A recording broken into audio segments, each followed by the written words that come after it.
تم لوگوں کو. تو پھر اس علم کے فوائد بتا رہا ہوں. فائدہ کیا ہے؟ اس میں مطالعے کی ضرورت کم پڑتی ہے.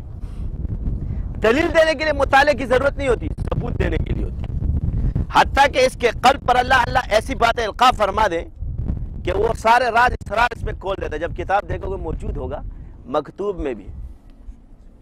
قرآن آپ پر جب اللہ کھول دے گا، اس کے سارے اسرار کھول دے گا، تو یہ عارفین پہ اسی طریقے سے کھلا ہوا آ رہا ہے.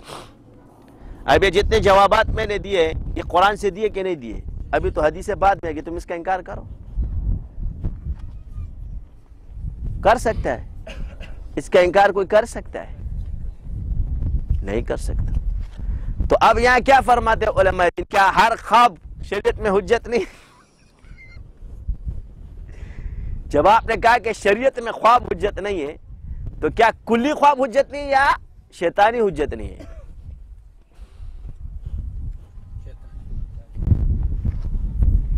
تو آپ نے تو تخصیص نہیں کی، آپ نے کلی کو رد کیا ہے. اب آ جائیں، آذان جب اللہ تعالیٰ نے دکھائی صحابی رسول کو دکھائی تھی یا حضور کو دکھائی؟ تو یہاں سے جو آذان کی ترتیب دیکھی صحابی رسول نے دیکھی یا حضور نے دیکھی؟ تو اس پر آپ علیہ السلام نے جب عمل فرمایا. یہ آذان آج تک خواب میں جو آئی ہوئی ہے، اس سے ترتیب خواب، تو اس سے کیا دلیل نکلتی کہ اللہ تعالیٰ بعد میں ترتیبیں بھی کھولے گا اللہ والوں پر، اور اس کا ذریعہ کیا ہوگا؟ خواب ہوگا. اب آ جاؤ، تم کہو گے امام ابو حنیفہ نے خواب دیکھا. ابھی امام نہیں بنے کیا آپ علیہ السلام کی قبر کو کھود رہے اور ہڈیاں نکال رہے؟ کیا یہ ہڈیاں علم باطن کی طرف اشارہ ہے؟ جو چیز چھپی ہوئی ہو بدن کے اندر، کس کے اندر ہو؟ یہ چھپی ہوئی پوشیدہ اتر پوری دنیا میں پھیلا رہے، پھینک رہے. ابن سیرین رحمت اللہ علیہ کے پاس گئے کہ میں نے ایسا خواب دیکھا ہے. تو انہوں نے یہ خواب تو ابو حنیفہ دیکھ سکتے. کیا میں امام یا ابو حنیفہ ہوں؟ ہاں ابو حنیفہ ہوں. اب ان کو نام بھی اللہ نے القاء کر دیا ہے، ابھی بنے بھی نہیں ہے. تو جو ہوتا ہے نا اس کو پتہ بھی ہوتا ہے، جس کو اللہ بناتا ہے نا اسے دکھاتا بھی ہے. تو بنا نہیں ہے اس لیے تیرے کو اعتراض ہے. تو میرے نزدیک تمہاری یہ بات بہت خطرناک ہے، مگر تمہارے لیے بہت معمولی ہے، کیونکہ تمہیں اس کا علم نہیں ہے اور مجھے اس کی تباہی کا پتہ ہے کہ تم قرآن کا انکار کر رہے ہو، اصول کے خلاف بات کر رہے ہو. آپ آ جاؤ، ابھی اس پہ نہیں، کیونکہ ہو سکتا ہے تم کو کہ صحابہ تھے. تو اس سے ثابت ہو کہ ترتیب کیا ہوئی، وہ بات نہیں. کیوں؟ جواب دیتا ہوں، کیونکہ وحی صرف رسول اور نبی پر آتی ہے، یہ تم پر نہیں آتی. دروازہ وحی کا بند کرنا تھا اور دین کی ترتیبیں تو کھلی تھی. تو قیامت تک یہ جاری رہے گا، بند نہیں ہوگا، مگر وحی کا دروازہ بند کر دیا. اب سمجھ آ گئی حکمت؟ اب آ جاؤ.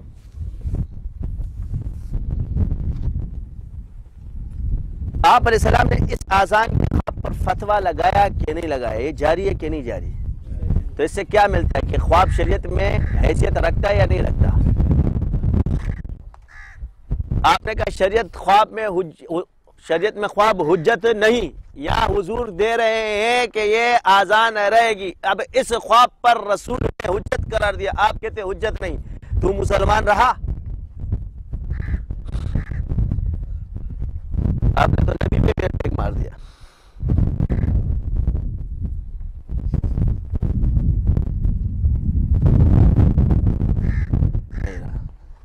یہ بعد میں بتاؤں گا کہ خواب کہاں نہیں آئے گا، ابھی بعد میں بتاؤں گا، ادھر ابھی نہیں آ رہا، ابھی تمہیں دوسرے معاملات میں آ رہے. یہ حکم ہے، یہاں سے فقہ کے مسئلے ثابت ہو رہے. دوسرے آ جاؤ. زبیدہ نے خواب دیکھا. وہ نہر زبیدہ کھدی کہ نہیں کھدی؟ کھدی. شیخ ابو الحسن شاذلی نے خواب دیکھا. وہ سلسلہ آج تک چل رہا ہے کہ نہیں چل رہا؟ بایزید بستامی رحمت اللہ علیہ نے ابو الحسن خرقانی کے بارے میں پیشین گوئی پہلے کر دی تھی کہ یہاں سے مجھے اپنے سلسلے کا نور نظر آ رہا ہے اور یہ بندہ میرے روح سے فیض حاصل کرے گا. پیشین گوئی کب کی؟ اور وہ بندہ کون تھا؟ ابو الحسن خرقانی رحمت اللہ علیہ. درمیان میں واسطہ ثابت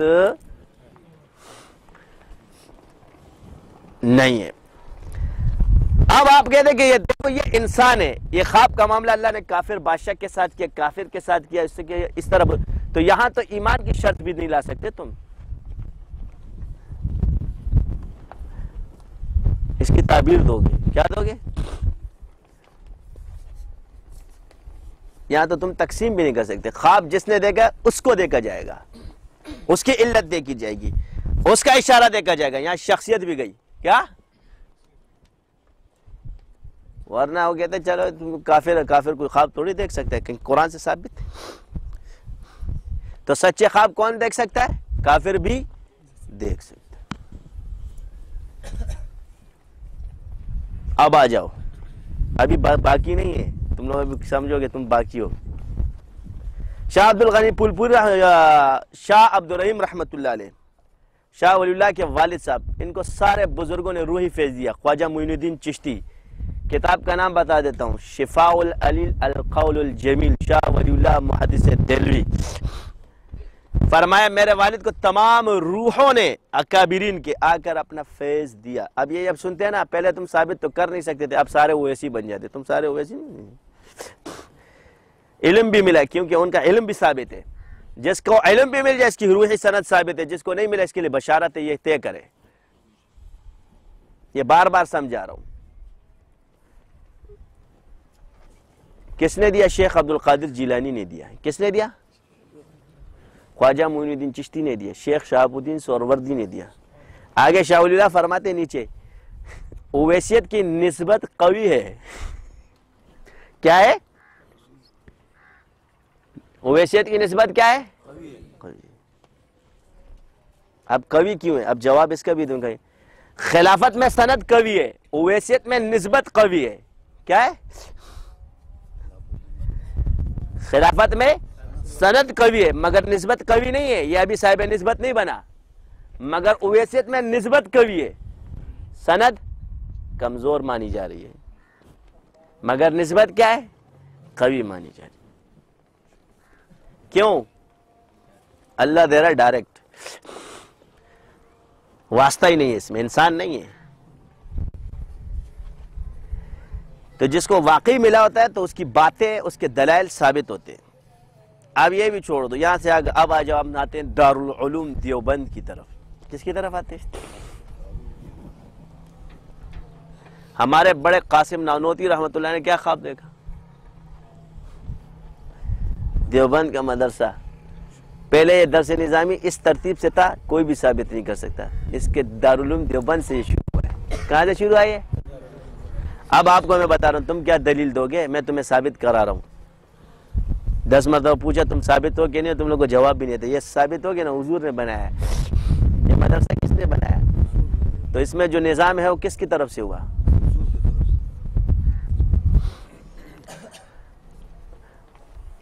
اب یہ حجت ہوا کہ نہیں ہوا تمہارا درس نظامی؟ 4 دن تک میں نے کیا، کسی نے جواب نہیں دیا، ابھی ثابت بھی میں کر رہا ہوں، اس لیے میں تم لوگوں کو بولتا ہوں تم کہتے نہیں۔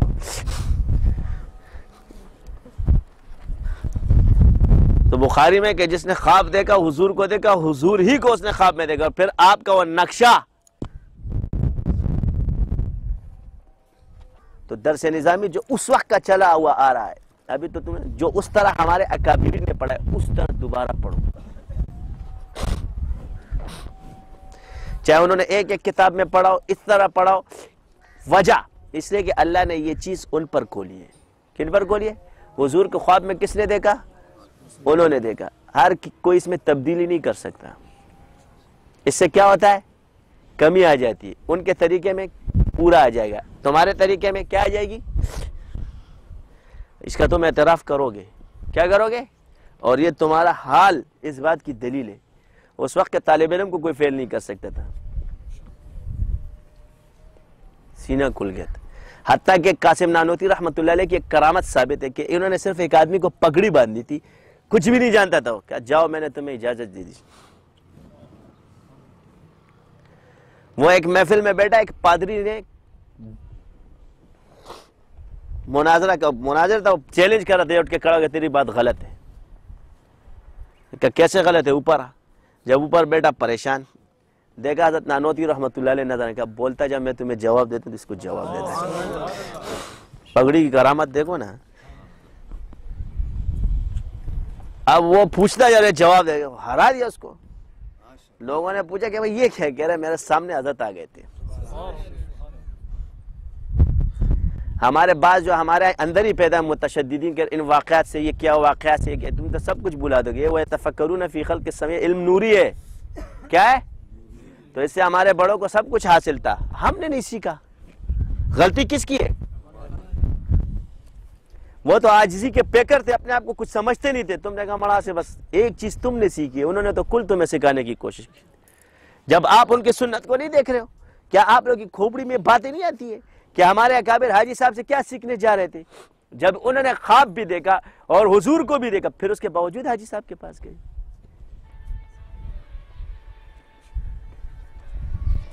تو دیوبند کس میں بنا؟ تو تمہارا درس نظامی کس سے ثابت ہے؟ خواب سے. اب آ جاؤ, یہ بھی پوری دنیا کو درس نظامی کا درس دینے والے کون ہیں؟ دیوبندی. تبلیغی جماعت کس میں کھلی؟ کون تھے وہ؟ مولانا. پوری دنیا میں یہ ترتیب چل رہی ہے کہ نہیں چل رہی؟ میں دلیل دے رہا ہوں کہ ترتیب خواب میں کھلتی ہے. اب آیا, وہ کون تھے؟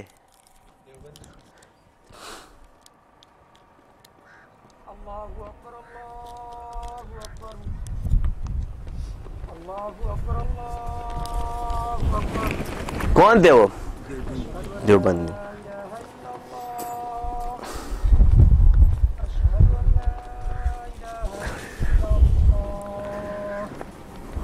دیوبندی تھے. ہمارا سلسلہ نقشبندی شاذلیہ کس کو ملا؟ کس میں آیا؟ کس میں آیا؟ ان کے پاس بھی ظاہری سند ہے, ہمارے پاس بھی ظاہری سند ہے, مگر نسبت قوی کرنے کے لیے اللہ نے اویسیت دی ہے. کیا نسبت قوی کرنے کے لیے کیا دیا؟ اویسی سند کو. تو اس میں اجماع ہو جاتا ہے نا, روحی سند بھی ہے اور بدنی بھی.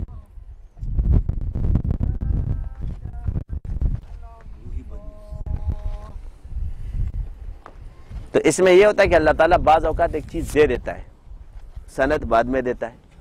کسی کو سند پہلے دیتا ہے, کسی کو بعد میں دیتا ہے. اب سمجھ آئی؟ تو مخالفت اسی دور میں کیوں؟ جب انسان کے اندر جب آپ نیا نصاب کھلتا ہے تو خدا نخواستہ ہم یہ نہیں کہتے کہ مدارس کا جو نظام ہے اس پورے عالمگیر سطح پہ پھرا ہوا ہے, اس کے خلاف نہیں کہتے.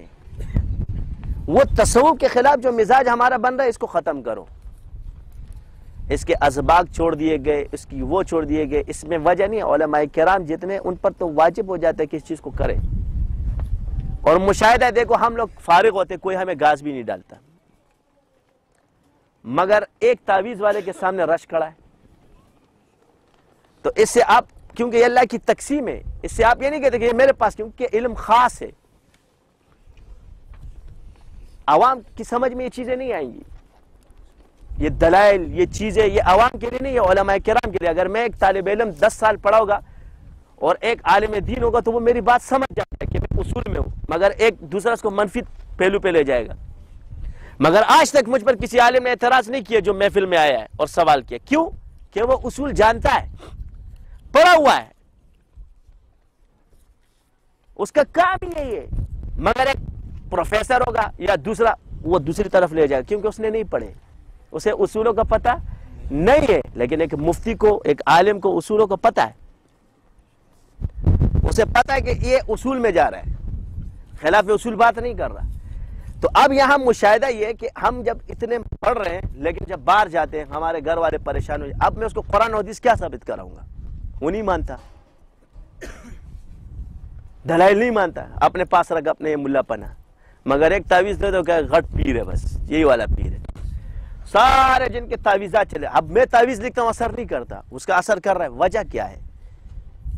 جبکہ میں اہل حق میں سے بھی ہوں, اپنے آپ کو اہل حق بھی سمجھ رہا ہوں، کیونکہ ہم خود لے کے بھائیوں کو پیرے یار، بڑے بڑے بزرگوں کی صحبت یافتہ تھے، ایک اپنے بھائی کو کہاں لے کے نہیں پھرے، مگر کچھ ہی نہیں ہوا۔ تو اس سے کیا ثابت ہوتا ہے کہ کچھ ہے جس میں کم ہے، کچھ ہے جو ہمارے اندر نہیں ہے۔ تو اللہ کے سامنے رو رو کے جب دعائیں مانگی، اللہ نے دل کھولا اور آج پھیلا رہے اور آسان